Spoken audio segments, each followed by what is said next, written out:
Bom dia, meus amados irmãos, que a graça e a paz maravilhosa do nosso Deus e bondoso Pai chegue aos vossos corações, aos nossos corações, trazendo toda a verdade, toda a luz através do nosso Senhor e Salvador Jesus Cristo. Meus amados, chegamos hoje à sexta-feira, o nosso último dia da lição desta semana. Amanhã estaremos recapitulando toda a lição, né? E vamos para as duas perguntas de hoje, só recapitulando rapidamente o que vimos ontem na quinta-feira, quando o texto falou que o rei Sargão, quando conquistasse a cidade de Asdod, né? O Senhor explicou que durante os 3 anos em que Isaías andou meio nu e descalço, era um sinal do que iria acontecer com o Egito e com a Etiópia. Claro que era um sinal para quem?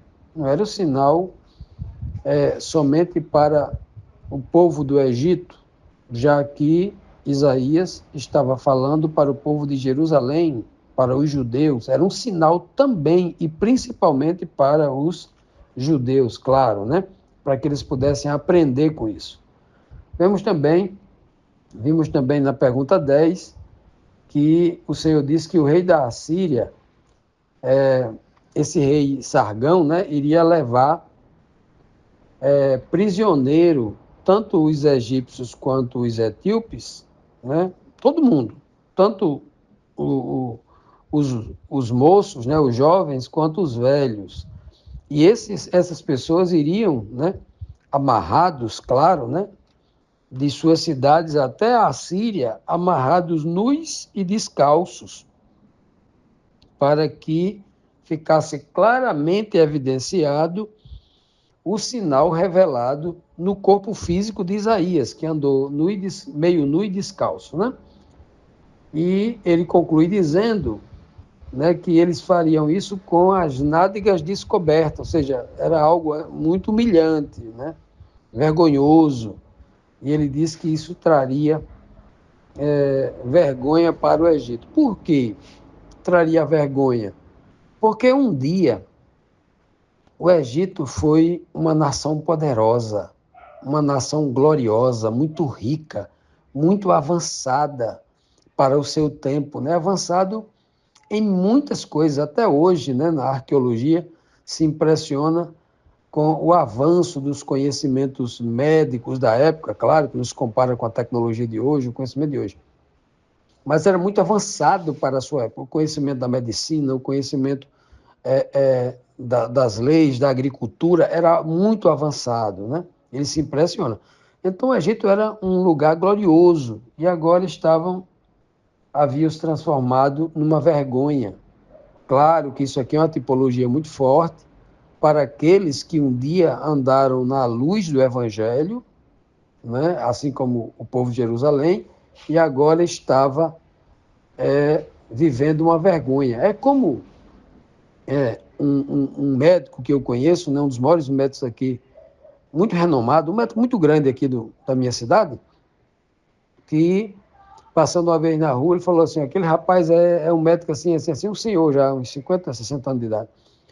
Veja lá, ele andando sujo, né, todo maltrapilho, um homem de rua, né, porque ele se entregou à droga, está envolvido com o crack, né, muito avançado, muito debilitado, perdeu a família, perdeu tudo por causa das drogas. Ali estava uma vergonha, né? Quem ele era para o que ele é. Assim também é o homem que um dia conheceu a Deus, que teve a luz do Evangelho, que andou saudável no Espírito e se envereda pelo caminho do pecado, pelo caminho da transgressão, da deturpação, da doença espiritual, das trevas, né? Então, tudo isso está dentro desse contexto aqui, dentro dessa mensagem espiritual. E hoje, na 11ª pergunta, nós temos aqui o seguinte questionamento: como ficarão aqueles que tinham esperança nos etíopes e colocavam a sua glória na nação dos egípcios? Como ficariam, né? Isaías 20, verso 5 diz: então, aqueles que confiavam na Etiópia e que se gabavam do Egito ficarão desiludidos e decepcionados. Olha que mensagem. Claro que o Senhor está citando aqui o Egito e a Etiópia, mas a mensagem só serve para o Egito e para a Etiópia? E os cristãos de hoje? Que mensagem de sabedoria está contida implicitamente aqui nessa mensagem espiritual? Claro, né? Ora, você conhece algum cristão que se gaba por pertencer a uma igreja? Olha, eu sou dessa igreja, eu tenho muito orgulho de ser desta igreja. Não tem gente que faz isso? Isso é fruto da ignorância, isso é fruto da falta de discernimento. Não que ele esteja errado em dizer que aquela igreja seja uma igreja muito rica, rica financeiramente, que aquela igreja seja muito capaz no sentido de socialmente, né, tenha grandes universidades, tenha grandes empresas, grandes hospitais, grandes faculdades, grandes homens com muitos títulos, né, à frente na sua liderança. Tem. É muito difícil não ter uma igreja rica e poderosa que não tenha tudo isso, né? São muitas as igrejas e muitas as pessoas que dizem: eu pertenço a essa igreja que tem isso, que tem aquilo, né? Mas as pessoas que fazem isso estão, inclusive, negando o Senhor delas. O Senhor Jesus que disse que ele, né, o maior de todos aqui na terra, disse que não tinha um travesseiro para encostar a cabeça, apesar de até os chacais, né, as raposas, teriam um buraco no chão onde fazia seus ninhos, né, as suas tocas. E os passarinhos tinham seus ninhozinhos de galho, de garrancho, de capim, mas ele não tinha uma propriedade, nada. Olha só que testemunho poderoso, né? Jesus, o nosso exemplo máximo, confiava somente no Pai. O Pai, como dizia Davi também, Deus é que é minha fortaleza, Deus é que é o meu refúgio, a minha morada, é os meus muros, é a minha proteção, é a minha luz, é a minha espada, é tudo, né? Olha que coisa linda, né? Esse ensinamento. Portanto, meus amados, o Egito e a Etiópia ficarão nus, serão envergonhados. Todos os poderes deste mundo, nós não podemos colocar a nossa salvação, confiar em qualquer pessoa, em qualquer instituição, mas sim apenas no Senhor. Porque um dia, né, muitos desses aí, quando vira a apostasia, a grande e terrível apostasia, muitas, 99,99999%, né, destes ministérios, movimentos, congregações, etc, etc e tal, que as instituições como um todo, né, meus amados, serão igual ao Egito e a Etiópia, né? E aí, o que é que diz o texto bíblico?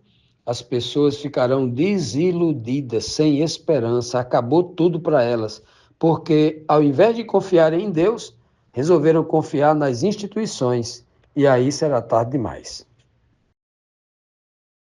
Vamos continuar aqui, meus amados irmãos, vamos aqui para a 12ª pergunta da nossa lição, a última pergunta da lição desta semana, que nos traz aqui mais um questionamento. Quem havia pedido proteção contra o rei da Assíria aos egípcios? Vamos ver. Isaías 20, verso 6 diz assim: E os povos que vivem no litoral do mar Mediterrâneo dirão: Vejam só o que aconteceu com aqueles em quem nós confiávamos e a quem fomos pedir proteção contra o rei da Assíria. E agora? Como é que nós vamos escapar?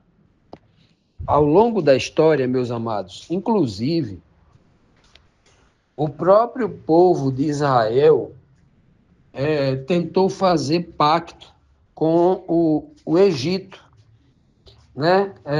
Eu acho que foi o imperador Neco, se não me falha a memória, né? Agora, a quem um dos reis de Israel, do professo povo de Deus, foi lá pedir ajuda a ele, né, para que ele pudesse unir os seus exércitos para ir contra os seus irmãos, para ir contra Jerusalém, né? A guerra entre Jerusalém e Samaria. entre judeus e o reino de Israel, os israelitas. Já imaginou a situação?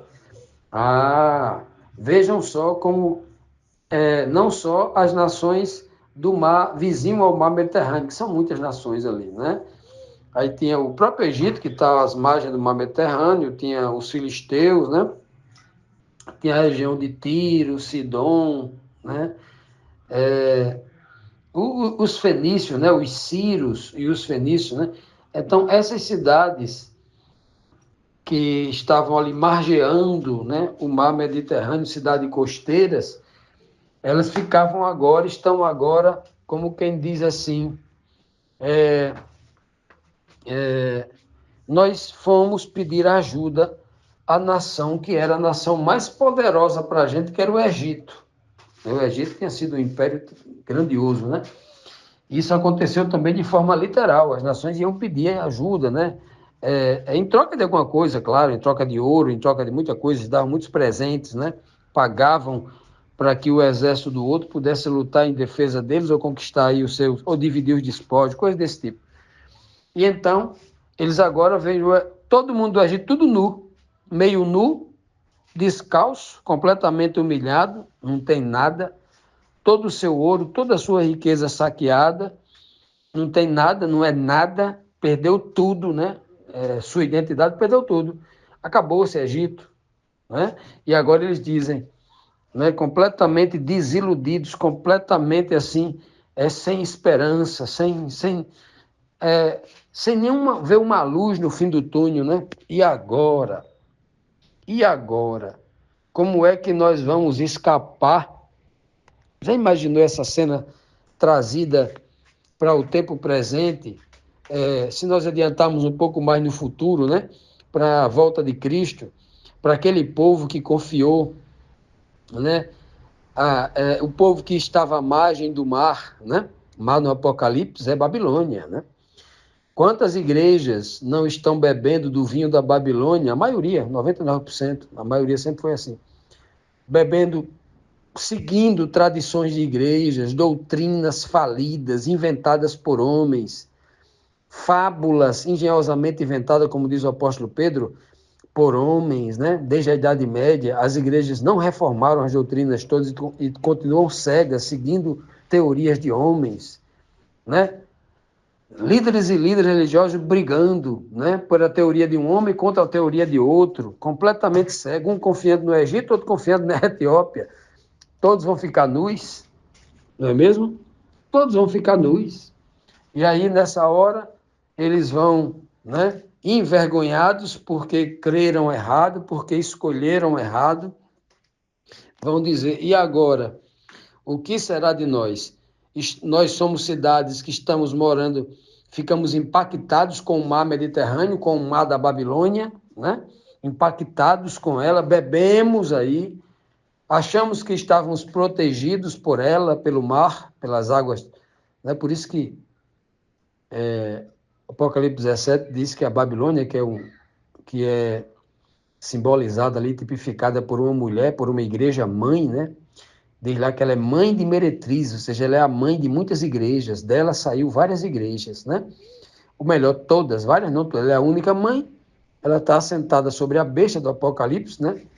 Que é a estrutura político-religiosa para a atuação do anticristo. E aí ela domina sobre todo mundo, dá de beber aos reis da terra todo, né? E aí as pessoas beberam, se deliciaram, né? Às margens do mar Mediterrâneo, como se estivesse numa praia no dia de domingo, né? Comendo e bebendo, e aí agora olham, achando que estavam seguros, né? Achando que estavam seguros, seguindo doutrinas, ritos, festas de igrejas e outras coisas mais, abandonaram a palavra, não se dedicaram ao exame profundo e correto da palavra de Deus, não buscaram a luz do evangelho que liberta o homem verdadeiramente, conhecereis a verdade vos libertará.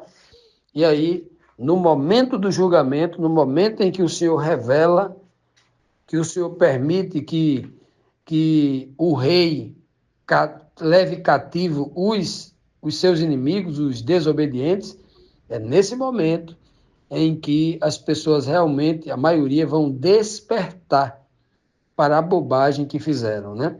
Nós confiamos tanto no Egito, confiamos tanto naquele povo veloz que vinha lá da Etiópia, tá? Mas agora estão todos nus aí, envergonhados, amarrados, são escravos. Quem é que vai nos defender, né?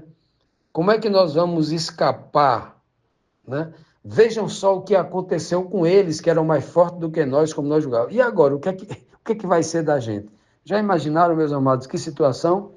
Pois bem, isso aqui não é uma história escrita para o passado e que só serviu para identificar um momento na história o que aconteceu com o Egito e com a Etiópia, não. Essa é uma mensagem que se repete agora no tempo do fim, porque há um princípio, claro, um princípio escatológico. Tudo que aconteceu lá no passado são exemplificações de como vai ocorrer no tempo do fim, porque Deus não muda, ele opera sempre da mesma maneira. É por isso que essa escritura sagrada existe para nós hoje. Que o Senhor nos abençoe, que o Senhor abra as nossas mentes para que nós possamos compreender tudo isso e, ao compreender, possa gerar em nosso coração a palavra o temor do Senhor, para que nós vivamos uma vida de obediência e confiança somente nele.